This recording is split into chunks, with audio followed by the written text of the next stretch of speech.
आज आम आसी पहुँचीचु सुंदरगढ़ जिला बणी सदर स्थित बाबा बाणेश्वर मंदिर।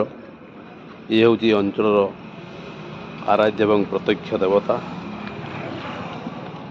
एवं यही मंदिर को जागर जात्रा बा महाशिवरात्रि उपलक्षे आज हजार हजार दर्शक बा श्रद्धालु ठाकुर को दर्शन करने आसी पहुँची।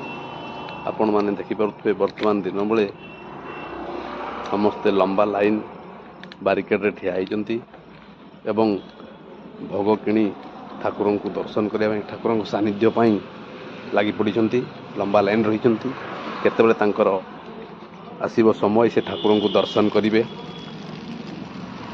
यह सहित शुणा जाए एठारे जी मानसिक करे जो भक्त व श्रद्धालु मैंने मानसिक करथांती देव महादेव को जहाँ मागी था से आशा पूरण होता है। प्रशासन पक्षर बहुत सुंदर व्यवस्था करा जाइछि। आलोक पानीय जल बैरिकेड पार्किंग समस्त प्रकार सुविधा करा जाइछि। दूर दूरांतरू महिला पुरुष माने ठाकुर को दर्शन करने लंबा लाइन रही।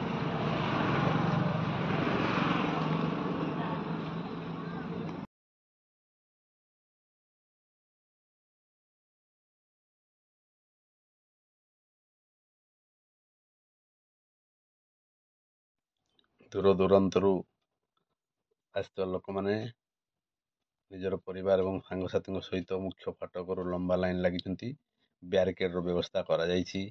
सुरक्षार समस्त दायित्व स्थानीय प्रशासन और पुलिस अधिकारी एवं स्वेच्छासेवी माने निष्ठापर सहित कार्य तुलाई आसमती ठाकुर दर्शन रे कौन विशृंखला न हुए से समस्ते केमती सुरुखुरे दर्शन करें।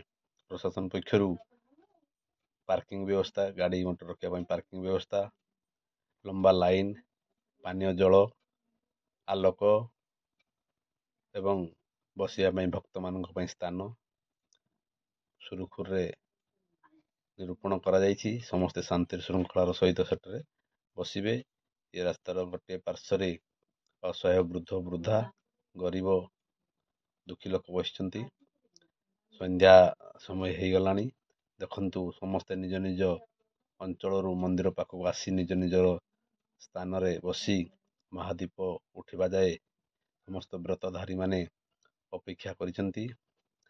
आज ये गोटे दिन रे ठाकुर पाखरे काष्टा उपवास बा व्रत परिधांती निजर मानसिक जहाँ भी थाउ ना कहीं से ठाकुर को गुहारी करी जनाई थांती।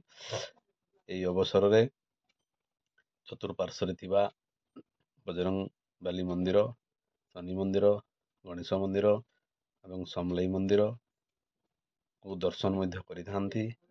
निकट रे ब्राह्मणी नदी कूल ही बही चलछि। यह सहित मंदिर चतुर्पार्श्व हजार हजार भक्तों समागम यही महाशिवरात्रि को द्विगुण करुछि एवं यार चतुर्पार्श्व दर्शक बसिबा सहित अपर पार्श्व विभिन्न प्रकार स्टॉल मीना बजार फास्टफूड एवं गाड़ी रखापी बढ़िया पार्किंग सुविधा करा जाइछि।